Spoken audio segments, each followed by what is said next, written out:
bendiga a todos. Amén, hermanos. Me gustaría llevarles al libro de Éxodo, que es el segundo libro, empezando por el principio de la Biblia, porque una de las cosas que yo he dicho muchas veces aquí, cuando leemos la Biblia no es un libro que se escribió hace 2 días. La Biblia tiene miles de años. Si los libros, las cartas, los capítulos que tenemos aquí en nuestras manos, es un tesoro impresionante. Yo creo que ninguno de nosotros, perdonen si me equivoco, pero yo creo que ninguno de nosotros tenemos en casa un objeto que tiene más de 3000 años de historia. A lo mejor dicen, esta silla era de la abuela. Yo tengo una sillita arriba, que es lo único que ya me queda de venezolano. Lo único que me queda ya, ¿no?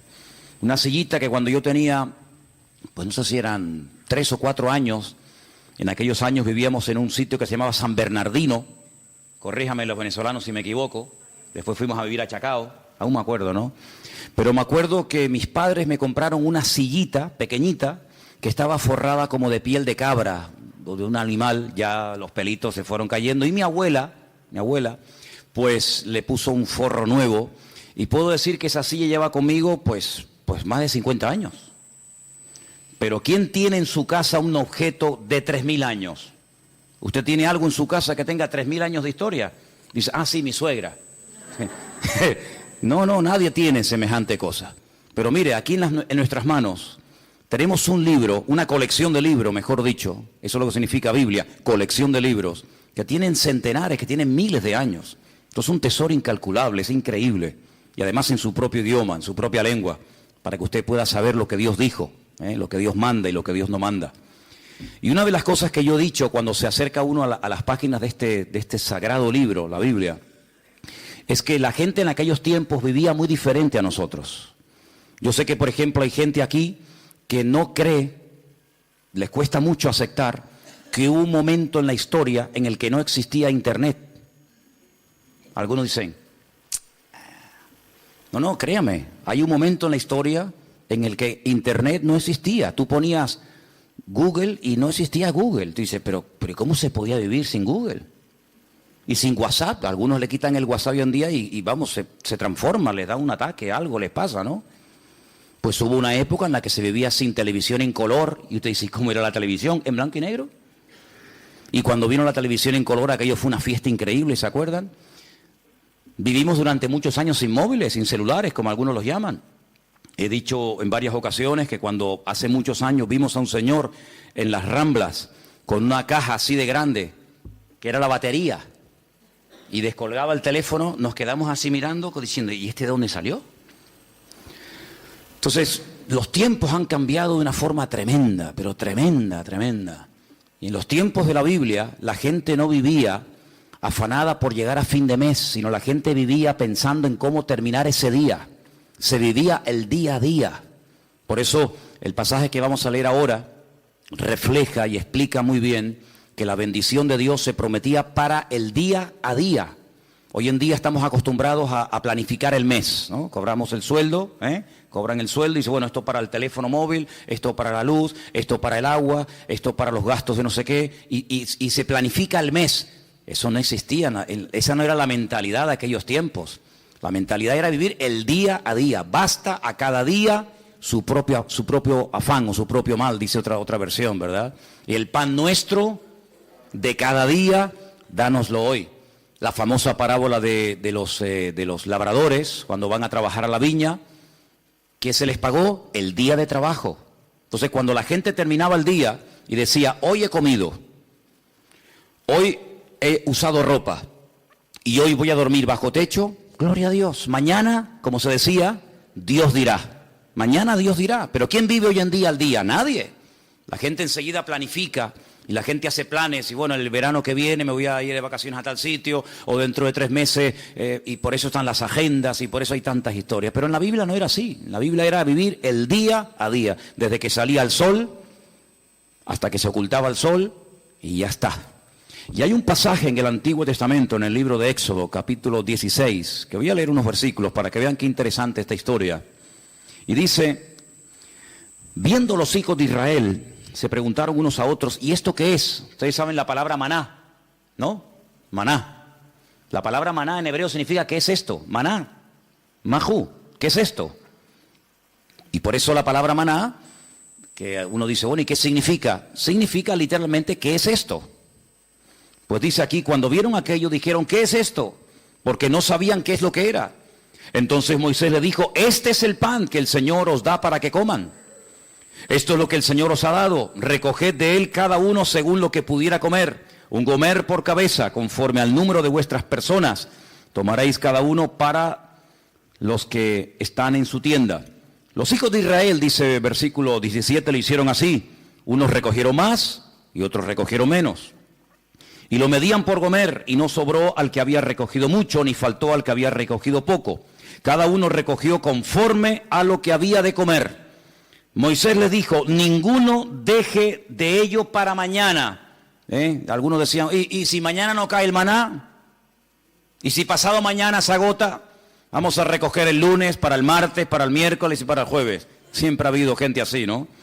Pero el Señor le dijo, no, ellos no obedecieron a Moisés. Algunos dejaron de ello para otro día y crió gusanos y hedió. Y se enojó Moisés contra ellos. Era una falta de fe. Creer que al día siguiente el Señor no iba a derramar su fidelidad era una falta de fe. Hoy ha caído el maná, sí, mañana otra vez y pasado otra vez, no se preocupen. Y lo recogían cada mañana, cada uno según lo que había de comer, y luego que el sol se calentaba, se derretía. No sé si han visto seguramente en alguna feria, en algún lugar por ahí, esa gente que tiene como si fuera un caldero y van haciendo una cosa así y crean como ese algodón. ¿Lo habéis visto? Ese algodón de azúcar que cuando lo coges con la mano te empegosta todo. El maná era algo así, era algo muy parecido a eso. El Señor les dijo, cada día ustedes van a ver una demostración de mi fidelidad. Cuando ustedes se levanten, ya el maná está allí. No van a tener que esperar a que caiga. Es decir, yo voy a ir siempre delante de ustedes. Cuando ustedes se levanten el lunes, ustedes recojan todo lo que vayan a comer para el día lunes. Y cuando se levanten el martes, recojan lo que vayan a comer el martes, y así sucesivamente. Pero había gente que dudaba, había gente que decía, vamos a recoger para 3 o 4 días por si acaso. Vamos a recoger para toda la semana. ¿Y qué pasaba? Se les echaba a perder. Porque el Señor les estaba enseñando al pueblo en el desierto depender cada día de la bendición y de la fidelidad del Señor. Parece como que eso ya no forma parte de nuestro estilo de vida. Pero así es como deberíamos realmente vivir los creyentes. Hoy el Señor me ha bendecido, hoy el Señor me ha ayudado, hoy puedo dormir en mi cama, hemos comido, fíjate tú, hemos desayunado, almorzado, otros han merendado antes de venir al culto, otros antes de irse se ponen allí en el mostrador también a picotear, luego llegan a casa, vuelven a comer. Hermanos, Dios es fiel. ¿Cuál es la garantía de que mañana Dios me va a suplir mi necesidad? Que hoy me la ha suplido. ¿Cuántos dicen amén? Como Él no cambia, si Él hoy ha sido fiel, mañana otra vez volverá a ser fiel. Y yo tengo que fiarme de Dios. Yo tengo que depender del Señor, no de mes a mes, sino como dice la Biblia, el pan nuestro de cada día, dánoslo hoy. ¿Cuántos de los que están aquí hoy han comido? Veo que todos vienen vestidos. Algunos han venido en coche, otros caminando, otros en guagua. Cuando te vayas de aquí, cenarán, dormirán en sus camas. ¿Qué más queremos, hermanos? Dice la palabra de Dios, teniendo sustento y abrigo, estemos contentos con esto. ¿De dónde nace ese afán, ese agobio de venga y más y más? ¿De dónde nace? ¿De la Biblia? No. ¿De una relación sana con Dios? No, Señor. El cristiano sano, el cristiano que tiene una fe sana, completa, una fe coherente, una fe bíblica, no tiene que caer en ese afán, en ese agobio, en ese estrés, y la deuda, y no sé qué, y esto y lo otro. No, así no vivimos, así no tenemos que vivir los hijos de Dios. Los hijos de Dios tenemos que vivir de cara al mundo, de cara a la galería, con paz, con la tranquilidad de saber que nuestra vida está en las manos del mejor pastor del mundo, porque dice la Biblia, el Señor es nuestro pastor y nada nos faltará. ¿Cuántos dicen amén? Por lo tanto, en el Sermón del Monte, el Señor cuando enseña a orar a su pueblo dice, y el pan nuestro de cada día, dánoslo hoy. ¿Se puede orar por el pan nuestro de cada día? Claro que sí. Pero en ningún momento tenemos que estar preocupados por los próximos 15 días, por la próxima quincena, por el próximo mes. Eso no es bíblico, eso no es bíblico. El Señor quiere que aprendamos a depender de Él, a confiar en Él cada día, sin preocupaciones, sin agobios, sin estrés. Ya sé que esto a lo mejor suena locura. Ya sé que la gente de la calle, la gente que no tiene a Dios, pues no viven así. Pero es que usted no tiene que imitar al mundo, usted tiene que imitar al Señor Jesucristo y obedecer su palabra. Hay un texto muy interesante que yo lo he leído muchas veces, de hecho no quiero exagerar, pero casi a diario lo leo, y se encuentra en Deuteronomio. Es un pasaje buenísimo, buenísimo, que de vez en cuando pienso yo que deberíamos de leer. Está en Deuteronomio capítulo 8, del versículo 11 en adelante. Es buenísimo este pasaje, de verdad que es una bendición de Dios el poder tener esto en nuestras manos. Dice, cuídate de no olvidarte del Señor tu Dios. Y yo pregunto, ¿y se puede acaso alguien olvidar de Dios? Porque te puedes olvidar, no sé, de las llaves, del móvil. Te puedes olvidar de dónde dejaste el coche. Yo me acuerdo hace años, venía por la calle esta de la iglesia con el casco de la moto en la mano. Y me metía en el bar de aquí al lado a tomar un cortado. Y un hermano, me dice, ¿de dónde vienes? Digo, no, tuve que ir abajo a Santa Cruz a hacer unas cosas. Y me dice, ¿y tú vas por la vida con un casco debajo del brazo? Digo, ¡ay, la moto! Y la dejé en la Plaza de España. Yo me vine desde la Plaza de España hasta aquí con la moto, con el casco de la moto bajo el brazo. Vamos, simplemente mirando el casco, sabes que, mijo, el casco es para usarlo en la moto. Pues me olvidé de la moto. Y un día tuve que llamar al segurita del Carrefour allí en La Laguna, porque para mí es que me habían robado el coche. ¿Y qué va? Me van a robar el coche estaba en otro sitio, pero volví loco a medio centro comercial. Mire, que me robaron el coche, que llame a la policía, que no sé qué, y el coche estaba donde yo lo había dejado, pero yo no me acordaba. Y a veces hemos visto en alguna playa por la megafonía, el niño Pedrito García Rodríguez, con una camisita roja y un pantalón amarillo y unos calcetines verdes. Se ha perdido, por favor. Pero perder a Dios, olvidarse de Dios. ¿Cómo se puede una persona, cómo se puede olvidar un joven, cómo se puede olvidar una familia de Dios? Pues hermanos, parece mentira, pero hay gente que incluso llegaron a servir a Dios y se olvidaron completamente de Él. Y por eso el Señor, sabiendo que somos así los seres humanos, dice en este versículo, cuídate, tengan cuidado de no olvidarse del Señor vuestro Dios, para cumplir sus mandamientos, sus decretos, sus estatutos que yo te ordeno hoy. Versículo 12. No suceda que comas y te sacies y edifiques buenas casas en las que habites, y tus vacas y tus ovejas se aumenten, y la plata y el oro se te multipliquen, y todo lo que tuvieres se aumente, y se enorgullezca tu corazón, y te olvides del Señor tu Dios, que te sacó de la tierra de Egipto, de la casa de servidumbre, que te hizo caminar por un desierto grande y espantoso, lleno de serpientes ardientes y de escorpiones y de sed, donde no había agua, y Él te sacó agua de la roca del pedernal, que te sustentó con maná en el desierto, comida que tus padres no habían conocido, afligiéndote y probándote para a la postre hacerte bien. Y digas en tu corazón, mi poder y mi fuerza, la fuerza de mi mano, me han traído esta riqueza. Dice aquí, acuérdate del Señor tu Dios, porque Él es el que te da el poder para hacer las riquezas. ¿Cuántos dicen amén? Esa es mentira, ¿no? Gente que ha prosperado, gente que le ha ido bien en la vida, que en fin, que han aumentado sus negocios, su patrimonio, etcétera, y se les suba a la cabeza el éxito y digan, no, es que yo tengo todo esto por mi fuerza, por mi sabiduría, por mi poder. Usted dice, no, a mí eso no me puede pasar. No lo digas, porque como lo diga, a veces al final te va a terminar pasando. El hombre es así, hermanos. El hombre, mientras depende del Señor, se mantiene humilde, se mantiene sometido al Señor, pero como parece que a veces la riqueza o la abundancia se le vuelve en su contra, pueden incluso llegar a olvidarse del Señor, del Creador. Dice, el que te sacó de Egipto, el que cuando eras un esclavo y nadie daba un duro por ti, yo te compré y te saqué de la tierra de esclavitud y te conduje por el desierto y te di agua y te di maná y te di todo lo que necesitaba. Y ahora que llegas a la tierra prometida te olvidas de mí, porque crees que ha sido tu sabiduría, tu fuerza, tu experiencia en la vida la que te ha llevado de la nada a la cumbre, y te equivocas. Ten mucho cuidado y guarda tu corazón, dice la Biblia. Porque soy yo el que te da la sabiduría, soy yo el que te da el poder para hacer las riquezas. Y cuando el Señor le da a uno sabiduría para hacer negocios, y cuando el Señor le da sabiduría para hacer algo, aunque te salga bien el negocio, lo que has comprado, lo que has hecho, no te olvides siempre de darle la gloria y la honra al Señor. ¿Cuántos dicen amén? Así que tengamos cuidado, ¿verdad? Porque son más los que se han perdido, los que se han enfriado y se han apartado de los caminos del Señor en la abundancia que en la escasez. Parece mentira, pero así ha ocurrido muchísimas veces, ¿no? Así que estamos viendo a la luz de la palabra de Dios cómo hay que depender cada día de Él. Ahora, vivimos en un mundo, como dije la semana pasada, rodeado de mentiras y de mentirosos. Esa es la cruda realidad.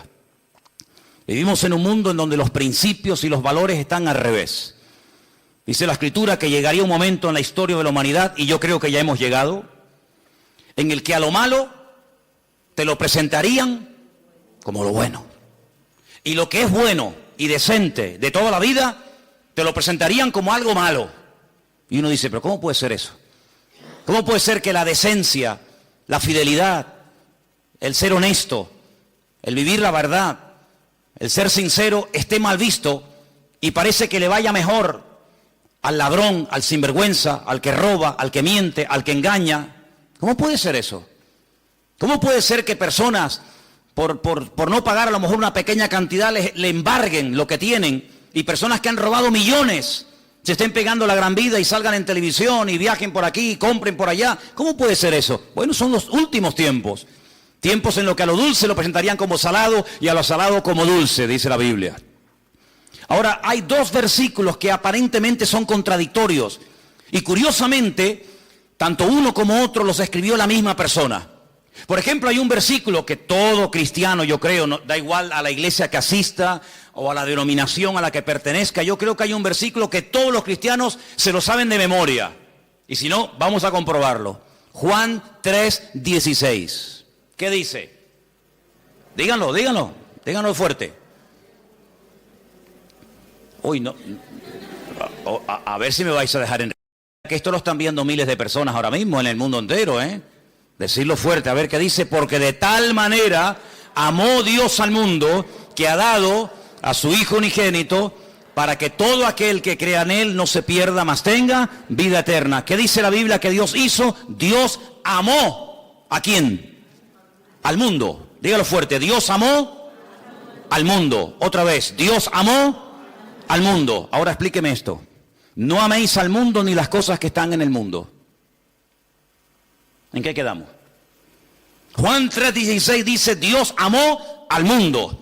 Y primera de Juan capítulo 2 verso 15 dice, no améis al mundo ni las cosas que están en el mundo.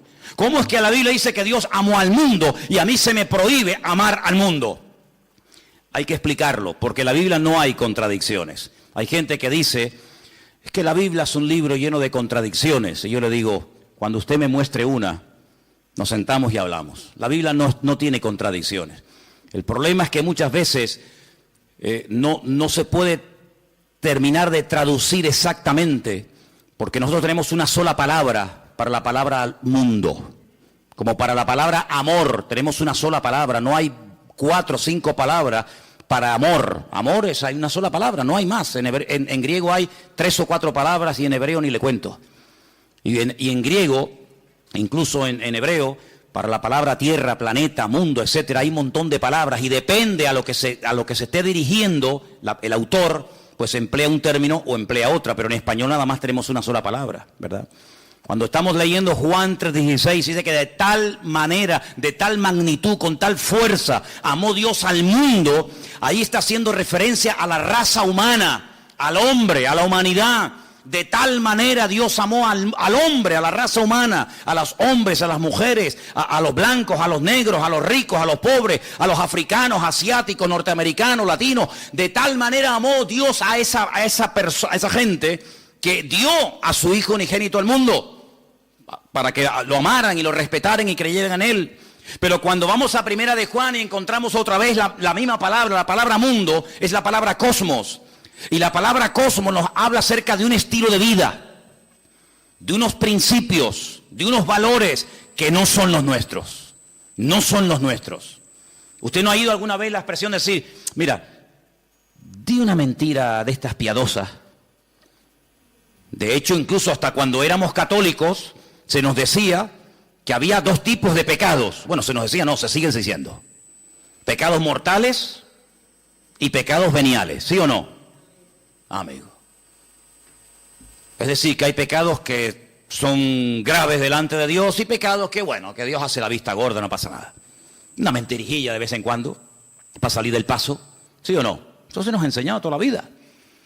Cuando vamos a la palabra nos encontramos que hay un sistema, un estilo, una filosofía de vida que es totalmente opuesta a nuestro estilo de vida. ¿Por qué? Porque en el mundo, cuando 2 o 3 o 4 hombres se juntan en un bar, en un negocio, donde sea, y comienzan a hablar, ¿de qué suelen hablar? De mujeres. Y presumen de las veces que han engañado a sus esposas. Y presumen de que tuvieron relaciones con esta y con aquella y con la otra y con mengano. Sin embargo, eso en el círculo cristiano se nos tendría que caer la cara de vergüenza y darnos vergüenza de haber hecho eso. Son puntos de referencia completamente diferentes. Y en el mundo es normal mentir, y en el mundo es robar, pues decir, mira, sí, y era no, o no, cuando era sí, o decir, ¿cuánto tienes? 5, y es mentira, tienes 10. En el mundo todo eso es normal. Y cuando dice la Biblia, no améis al mundo, se refiere, no imites la forma como vive la gente. Una cosa es que Dios amó al hombre, y otra cosa es que Dios ame a los pecados del hombre, que son dos cosas completamente diferentes. ¿Dios ama a una etarra, a un asesino, a un violador? ¿Sí o no? Por supuesto que sí. ¿Faltaría más? Si no, madre mía. Pero eso quiere decir que Dios ama su estilo de vida. Eso quiere decir que Dios ama la mentira, el engaño, el soborno, el adulterio, la fornicación, la extorsión. No, Señor. Una cosa es que Dios ame a la persona, y otra cosa es que Dios acepte y ame y tolere el estilo de vida de esa persona. No nos confundamos. Por eso dice la Biblia que cuando viene por ahí alguna persona que dice, que yo soy cristiano, yo soy pastor, yo soy hijo de Dios, yo soy siervo de Cristo, yo soy esto, yo soy aquello, apóstol, como algunos van por ahí también diciendo, pues hermano, por sus frutos los conoceréis. Y por eso dice la Biblia que hay que probar los espíritus, porque no todos los espíritus son de Dios. Y por eso encontramos en la Biblia falsos evangelistas, falsos pastores, falsos maestros, falsos apóstoles, etcétera, etcétera. ¿Por qué? Porque Dios ama a todo el mundo por igual, pero denuncia y no tolera el pecado y el desorden de nadie. ¿Cuántos dicen amén? Entonces no nos confundamos cuando dice que Dios amó al mundo, la raza humana, y cuando nos dice en 1 de Juan, capítulo 2, como hemos leído, que no tenemos que amar al mundo. Porque dicho sea de paso, el texto sigue diciendo, si alguno ama al mundo, es decir, el estilo de vida del mundo, la filosofía del mundo, los principios del mundo, el amor del Padre no está en él. Porque todo lo que hay en el mundo, y lo aglutina de esta forma, los deseos de la carne, los deseos de los ojos, la vanagloria de la vida, no provienen del Padre, sino del mundo. Y el mundo pasa, y sus deseos, pero el que hace la voluntad de Dios permanece para siempre. Si lo que hoy está mal visto, mañana estará bien visto. Y lo que mañana estará bien visto, hoy es un delito, un pecado. Por lo tanto, las modas cambian. Hace años en este país se obligaba a la gente a ir a las plazas públicas a ver cómo se torturaba a personas y cómo se les quemaba vivos y cómo se les crucificaba, y era normal. Y si retrocedemos en el tiempo, la gente pagaba dinero para ir a los coliseos, a los circos romanos, para ver cómo los animales devoraban a mujeres o a niños, mientras ardían como antorchas humanas, y era normal, era totalmente normal.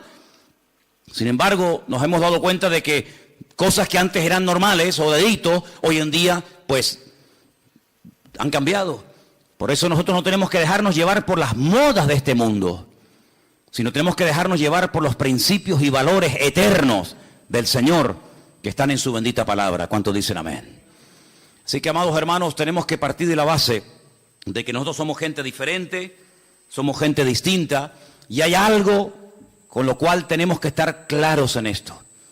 Y yo les voy a contar parte de mi testimonio, porque creo que puede ser de ayuda a la hora de entender lo que quiero decir. Hay personas que llegaron al conocimiento de la verdad. Hay personas que les nació en su corazón el deseo de buscar a Dios porque empezaron a leer los evangelios o empezaron a leer la Biblia. Conozco muchísima gente que me dice, no, yo un día me compré una Biblia, o alguien me regaló una Biblia, un Nuevo Testamento, como esta que estáis ofreciendo los hermanos moteros, ¿no? Bueno, te llega la Biblia, empiezas a leerla, y empiezas a interesarte, empiezas a darte cuenta de un montón de cosas y se despierta algo en ti que te lleva a una búsqueda de la verdad y buscando, pues encuentra. ¿Y a quién encuentra? Al autor y al consumador de la fe, que es Cristo Jesús, ¿sí o no? Pero a mí no me pasó eso. Yo fui al revés. Yo no había leído en mi vida la Biblia, jamás. No me interesaba. Yo no sabía ni lo que era una Biblia.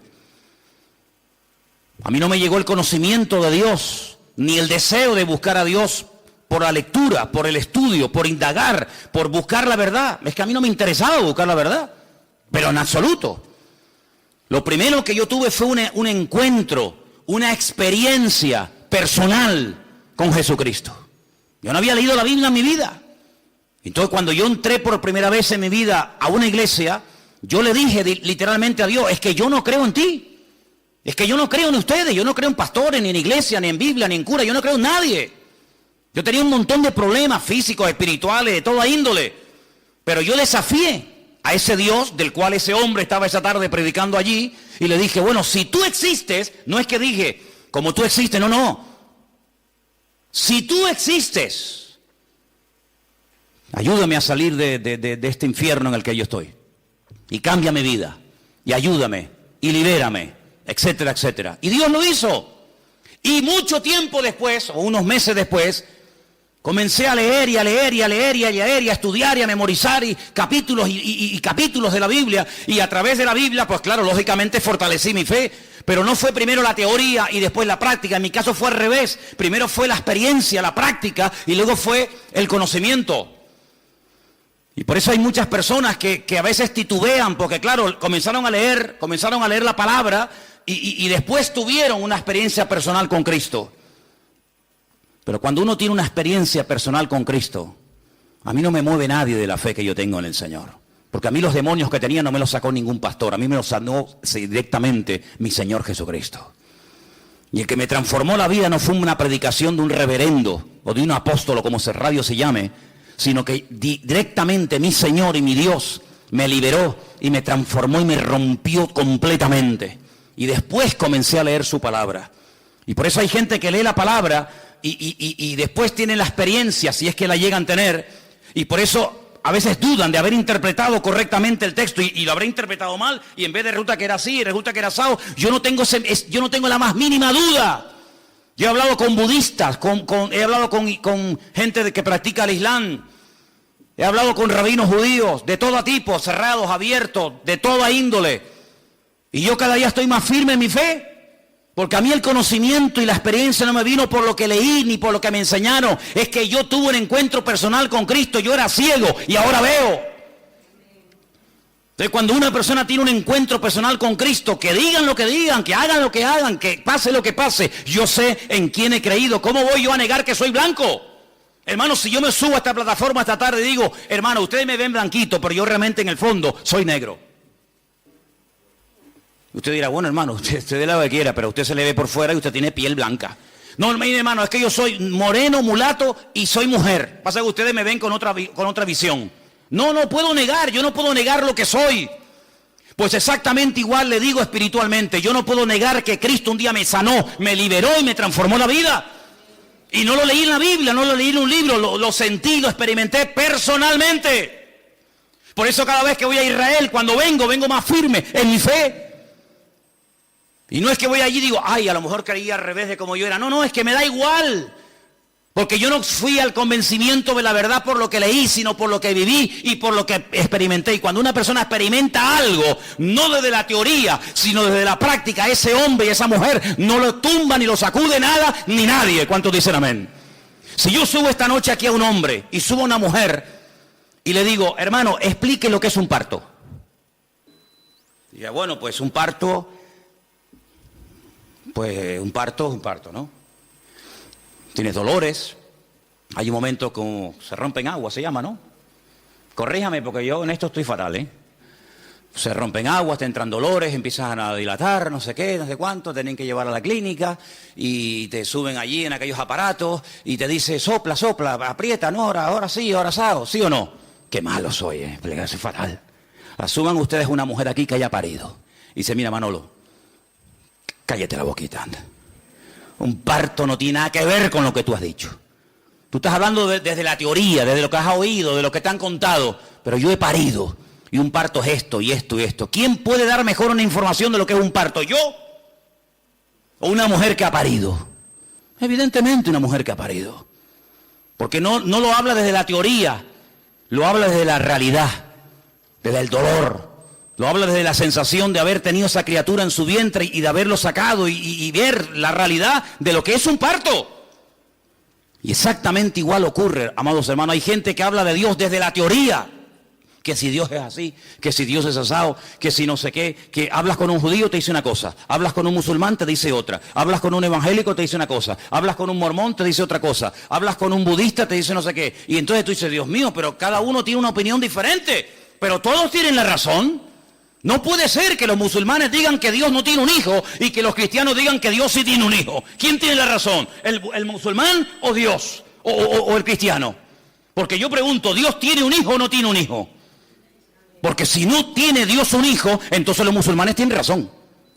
Pero si Dios tiene un hijo que se llamó Jesucristo, o Yeshua HaMashiach, y vino a este mundo a morir en una cruz y resucitó al tercer día, entonces este no dice la verdad la está diciendo este hombre. La pregunta que muchas veces me han dicho es, ¿cómo es posible que un pueblo tan culto, tan sabio, tan preparado, personas que están todo el día desde que se levantan, créanme, desde que se levantan hasta que se acuesta, leen y leen y leen y leen y memorizan y aprenden y aprenden y aprenden, y me refiero al pueblo de Israel, ¿cómo es posible que ellos no crean que Jesucristo es el Hijo de Dios? Porque te explican otra cosa y te quedas con la boca abierta y te dicen arriba y abajo y el verbo, el ifil, el itpalel, el pual y te explican todas las conjugaciones del verbo. Pero cuando hablamos de Jesucristo no tienen ni idea. Y uno dice, ¿cómo es posible que nosotros que no hemos sido criados en este ambiente, por lo menos yo, tengamos las ideas más claras y podamos explicar no desde la teoría de un libro, sino de la experiencia personal, quién es y quién no es Jesucristo? ¿Cómo es posible que 14 veces se hayan equivocado los judíos nombrando a un Mesías que luego le salió el tiro por la culata? Lean la historia de Bar Kokhba. Una ruina trajo a Israel. ¿Quién lo apoyó? Uno de los rabinos más grandes en la historia de Israel, Rabí Akiva. Un hombre que fue capaz de morir torturado. Dice que mientras lo quemaban los romanos en el 100 y pico después de Cristo, con pinzas le arrancaron la piel y todos los trocitos de piel que le quedaban con un cepillo de púas se la arrancaron. ¿Cómo es posible que un hombre que murió de esa manera torturado dijera que Jesucristo fue un impostor? Y después tuvieron a otro llamado Sibitai. Y ese fue una ruina total porque la mayoría de los judíos del mundo entero lo reconocieron como el Mesías. Y al final, cuando lo apresaron los turcos, cuando lo prendieron los musulmanes, le dijeron, o claudicas de esto, o te matamos. Y se convirtió al Islam. Y todavía ni se han recuperado. ¿Y cómo es posible que hace unos años, en todas las calles de Israel, en los taxis, en las guaguas, en los colegios, en la radio, en la televisión, por todas partes había pancartas, que viene el Mesías, que viene el Mesías, que viene el Mesías, el viejito Lubavitch, un viejito así chiquitito, ese es el Mesías, y resulta que se murió, y todo el mundo dice, uy, ¿ahora? Y ahora eso que le estaban esperando y lo habían proclamado como el Mesías, dice, no se preocupen, de un momento a otro resucita, y viene y está entre nosotros otra vez. Y yo digo, Dios mío, ¿cómo es posible que esa gente tan culta y repito, tan sabia y que profundiza tanto la Escritura se hayan equivocado tantas veces? No una, ni dos, ni tres, ni cuatro, muchas veces proclamando a falsos mesías. Bueno, es que eso está escrito. Eso no es producto de la casualidad. Es que eso ya lo profetizó el Señor en el libro de Isaías capítulo 29. Y quiero leértelo para que veas, es algo impresionante. Que lo que les ha ocurrido estaba escrito, estaba profetizado y no nos tiene que sorprender. Y dice en Isaías capítulo 29 a partir del versículo 10, ceguera e hipocresía de Israel. Fíjate qué curioso el capítulo, ¿no? Yo sé que los nombres de los capítulos no son, digamos, inspirados, originales, pero solamente se le llama a este capítulo la ceguera espiritual de Israel. Y mira lo que dice aquí. Porque esto se escribió antes del nacimiento de Cristo, no se escribió en el Nuevo Testamento. Ah, claro, eso lo escribió Pablo, lógico. Es normal que Pablo o Pedro o Juan o Santiago o Mateo digan eso. No, no, no. Esto lo escribió Isaías antes del nacimiento de Cristo. Cómo él proféticamente recibe la revelación de cómo iba a actuar esa gente. Y dice así: porque el Señor derramó sobre vosotros espíritu de sueño. Esto es un judío hablándole al pueblo de Israel. Dios derramó sobre vosotros espíritu de sueño y cerró los ojos de vuestros profetas y puso velos sobre las cabezas de vuestros videntes. Ah, ahora entiendo. Ahora entendemos, claro. Y os será toda visión como palabras de libro sellado. Por eso leen y leen y leen y leen y memorizan y aprenden y no entienden. El cual si dijere al que sabe leer y le dijeren, lee ahora esto, él dirá, no puedo porque está sellado. Y si se le diera el libro al que no sabe leer, le dicen, lee ahora esto, y él dice, es que no sé leer. Dice pues el Señor, escucha bien la explicación de Dios, estas son las palabras de Dios al pueblo de Israel, porque este pueblo se acerca a mí con su boca y con sus labios me honra, pero su corazón está lejos de mí. Y su temor de mí no es que un mandamiento de hombres, como dice otra versión más cercana al original, un mandamiento enseñado y aprendido de memoria, que les ha sido enseñado. Por tanto, he aquí que nuevamente excitaré yo la admiración de este pueblo con un prodigio grande y espantoso, porque perecerá la sabiduría de sus sabios y se desvanecerá la inteligencia de sus entendidos. Ahora puedes ver cómo un niño en la escuela dominical, un domingo a la tarde, es capaz de ver en Juan capítulo 1, cómo el verbo, que en un principio era Dios, se hace hombre, se humana, se encarna y habita entre nosotros y vemos su gloria. Y no tiene ningún problema en aceptar eso. Y después te encuentras a un hombre que lleva 70, 80 años de su vida leyendo 16 horas por día la Biblia, de por la mañana hasta por la noche. Y es incapaz de ver a Cristo en las Escrituras. ¿Por qué? Porque el profeta Isaías dijo, en los últimos tiempos derramaré un espíritu de ceguera en vuestros videntes, en vuestros profetas, en vuestros sabios, de tal manera que van a leer y dice como que no lo puedo leer porque no lo entiendo. Es como si estuviera sellado. Increíble, increíble. Ya sabemos que en los últimos tiempos el Señor tratará de una forma especial. Pero lo importante es que todos y cada uno de nosotros valoremos el hecho de haber podido entender el Evangelio, porque haber entendido el mensaje, el propósito por el cual Cristo vino a este mundo nos ha cambiado la vida, ¿sí o no? Cuando una persona encuentra la verdad, yo no tengo que buscar nada más, créame, yo no tengo una insatisfacción diciendo, oye, estaré en la verdad, me habré equivocado, me habrá engañado esta gente, y a veces resulta que yo he creído en esta iglesia evangélica y ahora resulta que estoy en la mentira, me he metido en una secta, me están comiendo el coco, a veces resulta que en vez de este camino era el otro, ay, madre mía. Es que yo sé en quién he creído. Yo no me convertí a la iglesia evangélica. Yo no soy representante de la iglesia evangélica. Yo soy embajador de Cristo y Cristo fue el que cambió mi vida. Y me reúno aquí porque con ustedes me siento a gusto y porque creo que todos tenemos una experiencia en común. Pero si así no fuera, probablemente buscaría otro lugar donde poder congregarme. Pero no porque me haya convertido a una iglesia llamada iglesia evangélica. Yo no me he convertido a nadie, ni he cambiado de religión. Yo he pasado de muerte a vida, porque Cristo ha perdonado todos mis pecados y de ahí no me muevo ni a palo. ¿Cuántos dicen amén? Y por eso tenemos que tener bien claro, ahora que se nos está yendo el año, ahora que estamos llegando a la recta final, ¿estás hoy más firme en tu fe que el 1 de enero? ¿Estás hoy más firme, más bien anclada en las cosas del Señor que hace 4 o 5 meses atrás? Espero que sí. ¿Cuántos dicen amén? Quiero leerles un versículo en esta tarde.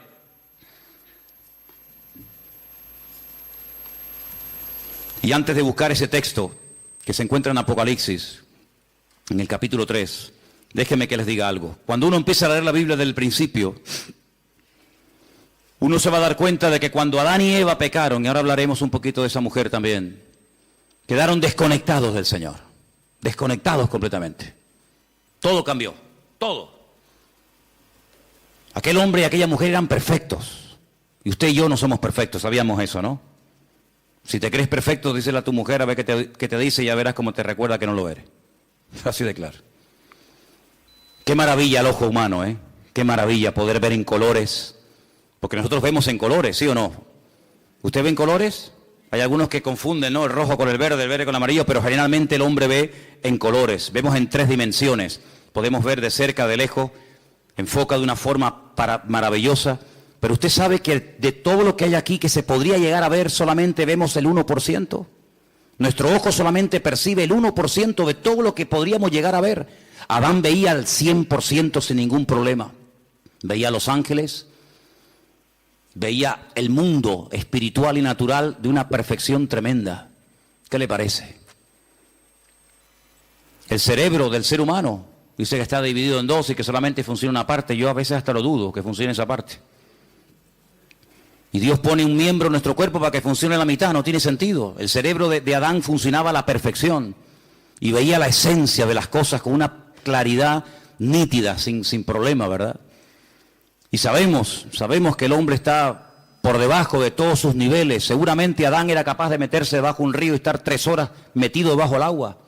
Y veía perfectamente, porque era un ser perfecto, completo, no le faltaba nada.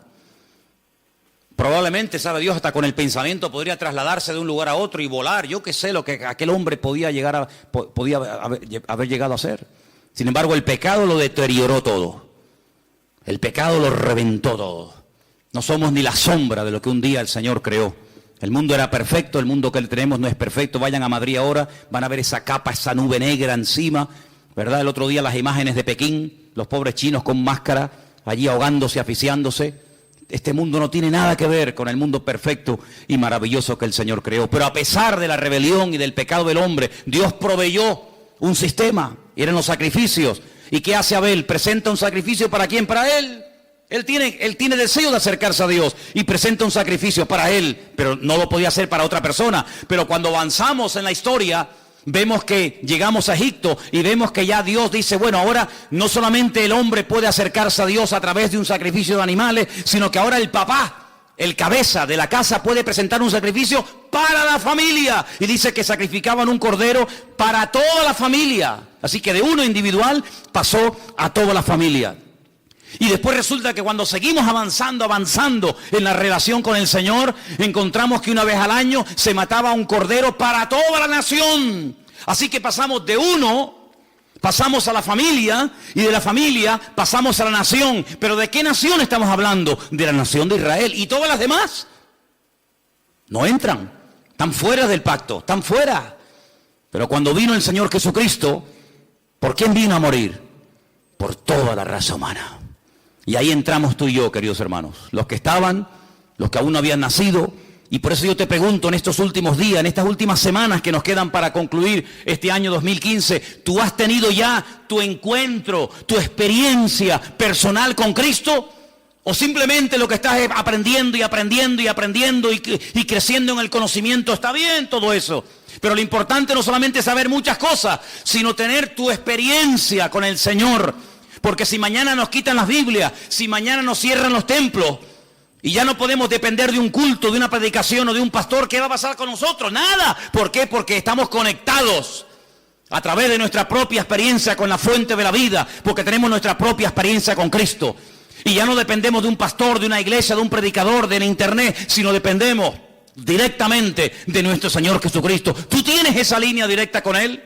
¿Tú lo conoces como tu Señor y como tu Salvador, o como el Dios que aquí se predica? Porque hay gente que dice, no, es que cuando hablan de nosotros dicen, sí, porque ustedes creen en no sé qué y se quedan como al margen. No, yo no hablo de ustedes, yo hablo de si tú conoces al Dios vivo y verdadero. ¿O es que acaso el Dios del evangélico es diferente al Dios del católico? ¿No hay un solo Dios? Bueno, pues a ese único Dios del cual hablamos y predicamos, ¿lo conoces personalmente? ¿Tienes un encuentro con Él? ¿O para saber algo de Él tienes que buscar en Mateo? ¿O para saber algo de su esencia y de su carácter tienes que ir a los Salmos o al Apocalipsis o por aquí y por allá? No, no hace falta que vaya por aquí y por allá, porque yo sé quién es y conozco a mi Padre y sé lo que le agrada y lo que no le agrada. La gente más espiritual, la gente que más creció en su relación con el Señor, nunca leyeron la Biblia, porque no la tenían. Abraham no leyó nunca la Biblia. Jacob, Isaac, José, personas que nunca leyeron la Biblia, pero ellos conocían a Dios, no por lo escrito, sino por lo que habían experimentado Y José era capaz de rechazar a la mujer de Potifar, diciendo, ¿cómo voy yo a pecar contra mi Dios?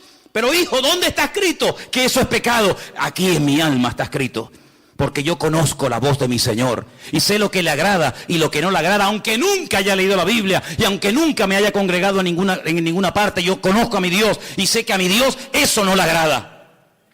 Y eso es a lo que tenemos que llegar, hermano, a tener un encuentro personal con Cristo. Y por eso hoy comí, hoy cené, hoy vengo vestido, pues mañana me voy a levantar con la seguridad de que se va a volver a repetir otra vez lo mismo. ¿Por qué? Porque grandes son sus fidelidades cada mañana y cada día. ¿Cuántos dicen amén? Apocalipsis capítulo 3, el texto que les quería leer, dice que Él, por cuanto hemos guardado su palabra y no le hemos negado, ni con los hechos, ni con las palabras, nos guardará de la hora de prueba que ha de venir sobre todas las naciones de la tierra. El otro día, creo que lo comenté y termino, decían que en los estatutos, en las leyes de la ONU, hay un artículo que dice que cuando 5 naciones pelean, cuando 5 naciones, digamos que entran en un conflicto bélico, en ese artículo se encuentra la expresión de que ya se puede hablar de una tercera guerra mundial. En este momento hay 10 naciones, no 5, 10 naciones peleando contra un enemigo en común.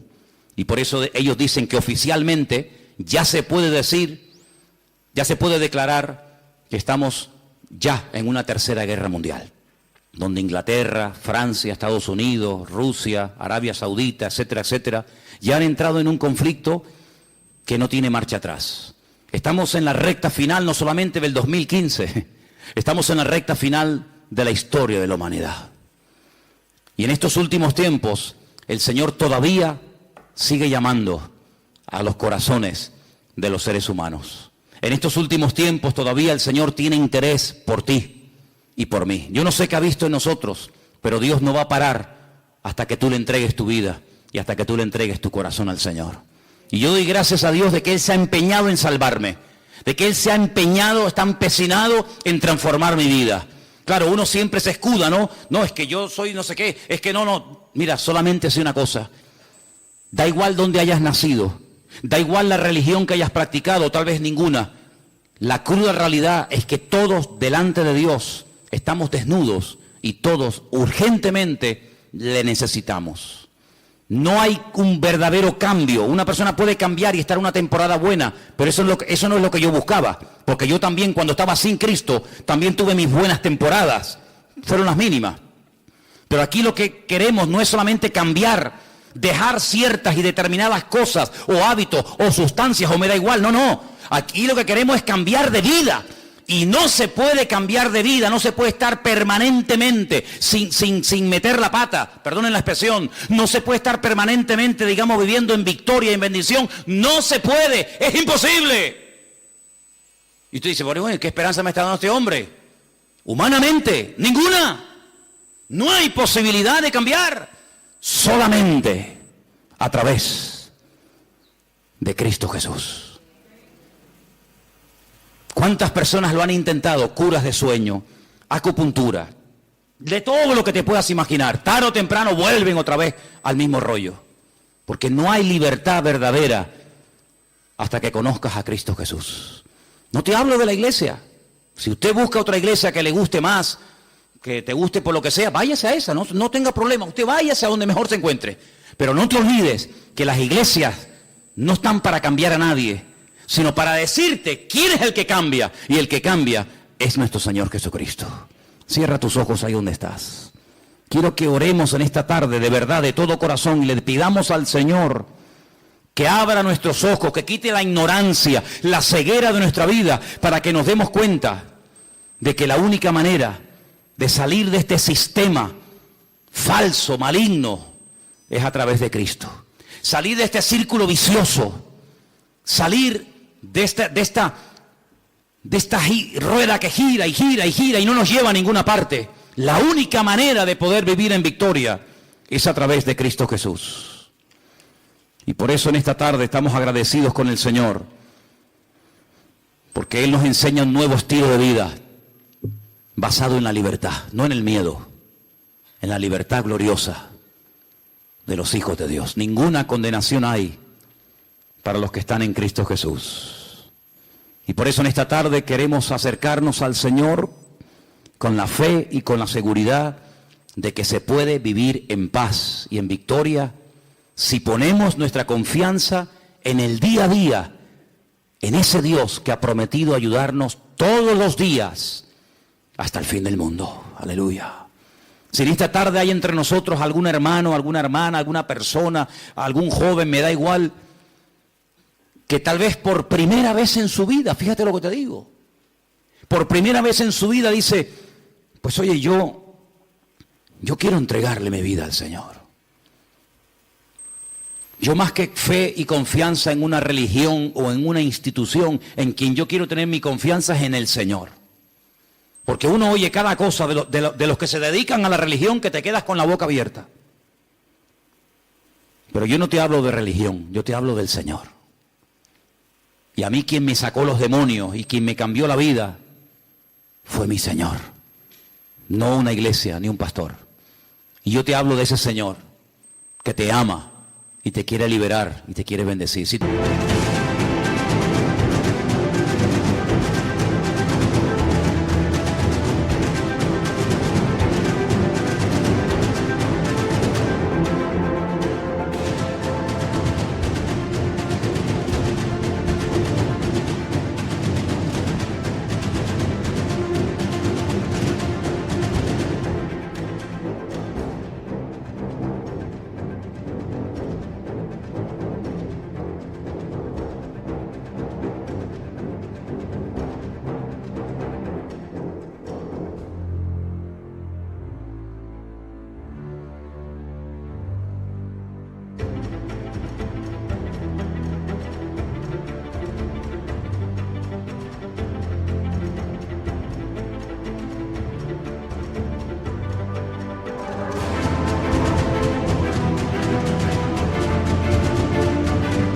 le quieres entregar tu vida a Él, ahora es el momento y el lugar idóneo para decir, yo le entrego mi vida a Jesucristo. ¿Hay alguien? ¿Quieres levantar tu mano y oro por ti un momentito? ¿Alguien le quiere entregar su vida al Señor por primera vez? Dios te bendiga. Dios te bendiga, valiente. ¿Alguien más? Alguien más que dice, yo también le quiero entregar al Señor mi vida. Y quiero pedirle, Dios le bendiga. Gloria a Dios. ¿Alguien más? Dios le bendiga a ti también, a ti también. Gloria a Dios. Hay 4 personas esta tarde que han levantado su mano, 5. Bendito Dios. Que le están diciendo al Señor, Señor, yo quiero cambiar de vida. Ahí donde estás, no hace falta ni que te levantes. Yo quiero pedirle a toda la iglesia que me ayude en esta oración. Repitan conmigo, Señor Jesús, en esta tarde te damos gracias porque tú nos has amado y diste tu vida por nosotros. Señor, perdona todos nuestros pecados, transforma nuestra vida. Yo quiero cambiar, yo quiero ser libre de toda atadura y por eso te pido perdón, Señor. Y pido que tú entres en mi vida. Quiero ser un hijo tuyo, Señor. Quiero que me liberes, quiero que me salves, Señor, y que me dé fuerzas, Dios mío, dígalo, que me dé fuerzas, Dios mío, para seguirte todos los días de mi vida. Yo acepto a Jesucristo, dígalo conmigo, yo acepto a Jesucristo, yo recibo a Jesucristo como mi Señor y como mi Salvador personal. Quiero tener un encuentro, dígalo. Quiero tener una experiencia personal contigo, mi Señor. Ayúdame a partir de hoy a cambiar, a caminar en victoria con la bendición del Señor. Me rindo a ti, dígalo, me rindo a Jesucristo. Renuncio al mundo, al pecado y al diablo y confieso que a partir de hoy Jesucristo será mi Señor y mi Rey. Te lo pido con todo mi corazón. En el nombre del Señor Jesús. Amén. Y y amén. Fuerte ese aplauso al Señor, aleluya. Dígale gracias, Dios mío, aleluya.